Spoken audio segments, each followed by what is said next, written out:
Hello friends, welcome to my channel. இன்னைக்கு நம்ம பார்க்க போறது ஸ்வீட் பொட்டேட்டோ வச்சு ஒரு ஸ்டஃப்ட் பராத்தா. யூசுவலா பண்ற ஆலு பராத்தா வந்து நம்ம பொட்டேட்டோஸ் வச்சு பண்ணுவோம். இது வந்து நான் ஒரு சேஞ்ச்காக ஸ்வீட் பொட்டேட்டோஸ் வச்சு பண்ணியிருக்கேன். இது வந்து ஆலு பராத்தாவை விட ரொம்பவே ஹெல்த்தி, டேஸ்ட்டும் வந்து ரொம்பவே நல்லா வந்தது. ஸோ இது எப்படி செய்யறதுன்னு நான் இன்னைக்கு உங்களுக்கு காட்ட போறேன். வாங்க நம்ம வீடியோக்குள்ளே போகலாம். ஸோ ஃபஸ்ட்டு இதுக்கு நான் 2 ஸ்வீட் பொட்டேட்டோ எடுத்திருக்கேன்.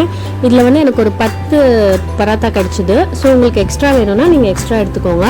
ஃபஸ்ட்டு அதை நல்லா வாஷ் பண்ணிடலாம். நம்ம ஒரு பவுலில் போட்டு தண்ணி வச்சு நல்லா வாஷ் பண்ணிவிடுங்க. எந்தில் அவ்வளோவா மண்ணெல்லாம் இல்லை, நீங்கள் மண் இருந்ததுன்னா நல்லா தேய்ச்சி கழுவிக்கோங்க.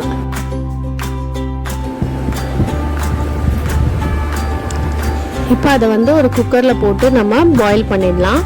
ஸ்வீட் பொட்டேட்டோஸ் வந்து ரொம்பவே சீக்கிரமாக வெந்துடும். ஒரு 2 விசில் இல்லை 3 விசில் நீங்கள் விட்டிங்கன்னா போதும்.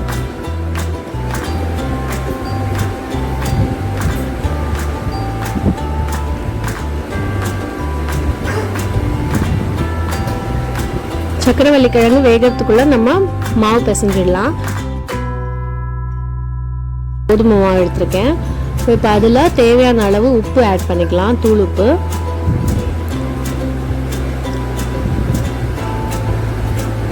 அப்புறம் அதில் கொஞ்சம் கொஞ்சமாக தண்ணி ஆட் பண்ணி நான் வந்து சப்பாத்தி மாவு பதத்துக்கு பிசைஞ்சுக்கிறேன். நார்மல் பொட்டேட்டோஸில் பண்ணுறதை விட இந்த ஸ்வீட் பொட்டேட்டோஸில் பண்ணுறது ரொம்பவே டேஸ்டியாகவும் இருக்குது, ரொம்ப ஹெல்த்தியும் கூட.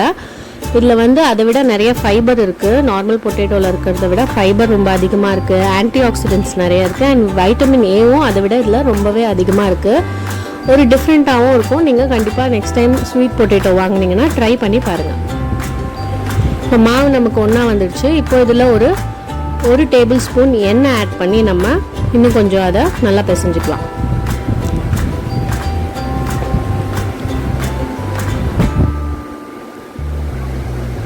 எவ்வளோக்கு எவ்வளோ நல்லா நீட் பண்ணுறோமோ சப்பாத்திஸ் நல்லா சாஃப்டாக வரும். நம்ம மாவு ரெடி ஆயிடுச்சு. இதை வந்து ஒரு தட்டு போட்டு நம்ம மூடி வச்சிடலாம். ஒரு 10 to 15 மினிட்ஸ் இது இருந்தாலே போதும். நம்ம அதுக்குள்ளே இப்போ கிழங்கு வந்து ரெடி பண்ணிடலாம். இந்த கிழங்கு ஸ்வீட் பொட்டேட்டோஸ் இல்லைங்களா, சக்கரவள்ளி கிழங்கு நல்லா வெந்துடுச்சு. அதை வந்து ஒரு பவுலில் மாற்றிட்டு சூடு ஆறினோடனே நீங்கள் எடுத்து பண்ணுங்கள். நல்லா தோல் உரித்து வச்சுடுங்க. நான் தோல் உரிச்சிட்டேன். இது கூட இன்றைக்கி மசாலாஸ் வந்து நான் ஒரு 1.5 spoon chilli powder, 1 spoon garam masala, ஒரு 1/2 டீஸ்பூன் சால்ட் நான் ஆட் பண்ணுறேன். சூடாக இருக்கிறதுனால நான் கரண்டியில் மேஷ் பண்ணுறேன். சூடு கம்மியாக இருந்ததுன்னா நீங்கள் கையிலே கூட நல்லா மேஷ் பண்ணிக்கலாம். சில பேர் இதோட ஆனியன்ஸ் எல்லாம் ஆட் பண்ணுவாங்க. எனக்கு அது வந்துட்டு திரட்டும் போது தின்னாக வராது. அதனால் வந்து நான் வெறுமனே பொட்டேட்டோஸ் தான் போடுவேன். உங்களுக்கு விருப்பப்பட்டால் நீங்கள் இது கூட வந்து பொடியாக நறுக்குன வெங்காயம் கூட ஆட் பண்ணிக்கலாம். அந்த மசாலாஸ் எல்லாம் ஆட் பண்ணிக்கலாம். ரொம்பவே டேஸ்ட்டாக இருக்குது. இது ஸ்வீட் பொட்டேட்டோ ஆச்சு இனிப்பாக இருக்குமான்னு நினைக்காதீங்க. நம்ம இந்த காரம்லாம் போடுறதுனால சாப்பிட்றதுக்கு இது அப்படியே ஆலு பராத்தா மாதிரியே தான் இருந்தது.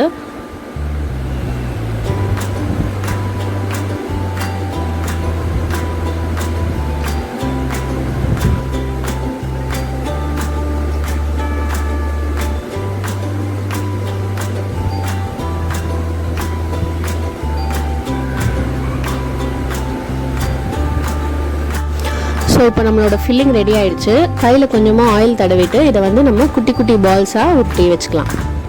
முதல்ல எல்லாத்தையும் பால்ஸாக உருட்டி வச்சுக்கிட்டிங்கன்னா டக்குன்னு உங்களுக்கு திரட்டி பராத்தா போடுறதுக்கு ஈஸியாக இருக்கும்.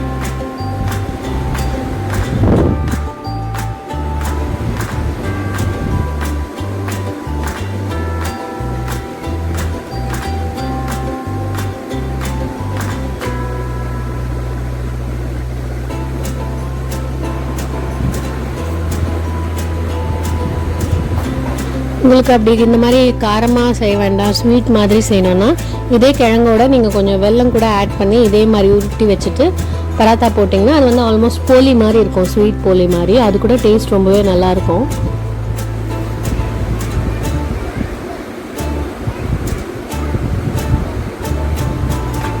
அவ்வளோதான், நம்ம எல்லா ஃபில்லிங்கையும் வந்து குட்டி குட்டி பால்ஸாக பண்ணிட்டோம்.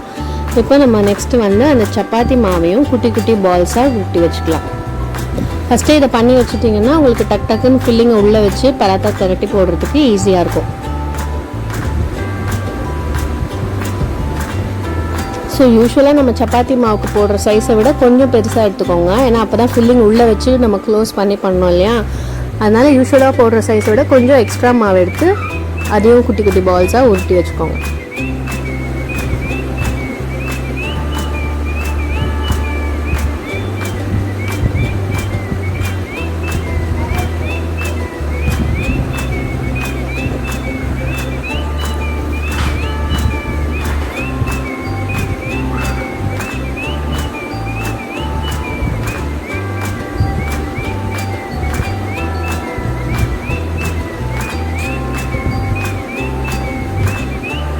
இப்போ ரெண்டுமே நமக்கு ரெடி ஆகிடுச்சு.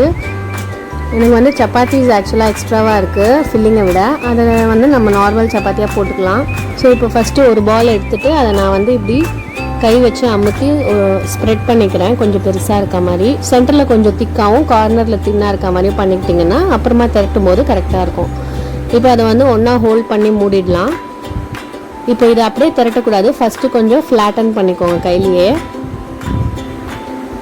அதுக்கப்புறமா லைட்டாக ஃப்ளாட் டஸ்ட் பண்ணிவிட்டு நம்ம திரட்டிடலாம். நான் கோதுமை மாவு தான் டஸ்ட் பண்ணியிருக்கேன். இது வந்து நார்மல் சப்பாத்தி மாதிரி ரொம்ப தின்னாக பண்ண முடியாது, ஏன்னா உள்ள ஃபில்லிங் இருக்கிறதுனால. உங்களால் முடிஞ்ச அளவுக்கு நீங்கள் தின்னாக பண்ணிக்கோங்க. இது வந்து நம்ம கோதுமை மாவில் பண்ணுறதுனால போலி மாதிரி கையில் தட்ட முடியாது, திரட்டி தான் நம்ம போடணும். அவ்வளோதான், திரட்டியாச்சு. இதே மாதிரி நான் வந்து எல்லா பராத்தாவும் ரெடி பண்ணிடுறேன். பாருங்கள், நான் எல்லாமே திரட்டிட்டேன். இது பாருங்கள், ரொம்ப தின்னாக இருக்காது, கொஞ்சம் திக்காக தான் இருக்கும், ஏன்னா உள்ள ஃபில்லிங் இருக்கிறதுனால. இப்போ நம்ம அதை தவாவில் போட்டு எடுத்துடலாம். இன்றைக்கி நான் வந்து நெய் யூஸ் பண்ண போகிறேன். குழந்தைங்களுக்கு கொடுக்குறதா இருந்தால் நீங்கள் கீ ஆர் பட்டர் யூஸ் பண்ணலாம், டேஸ்ட் நல்லாயிருக்கும். பெரியவங்களுக்குன்னா ஆயில் யூஸ் பண்ணிக்கலாம்.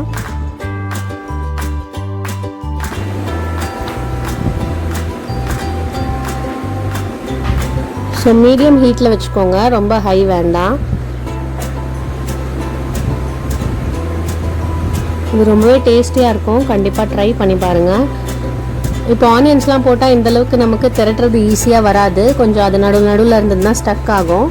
அதனால் நீங்கள் ப்ளெயினாக பொட்டேட்டோவோ இல்லை ஸ்வீட் பொட்டேட்டோவோ வச்சிங்கனாலே ரொம்ப டேஸ்ட்டாக இருக்கும்.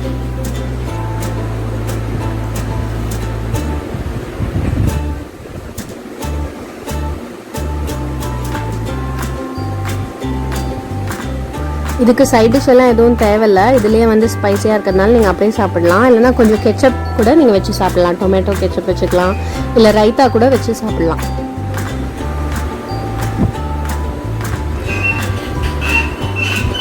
லைட்டாக அந்த ப்ரௌன் ஸ்பாட்ஸ் வந்தோடனே திருப்பி போட்டுட்டு கார்னர்லாம் கொஞ்சம் அழுத்தி விடுங்க, அப்போ தான் நல்லா பொங்கி வரும்.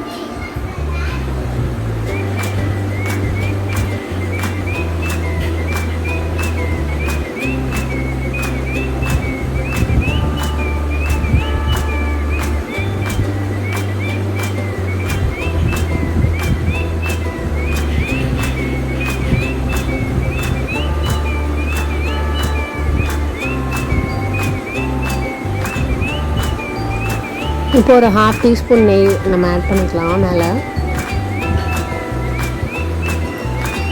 சூப்பராக பொங்கி வருது,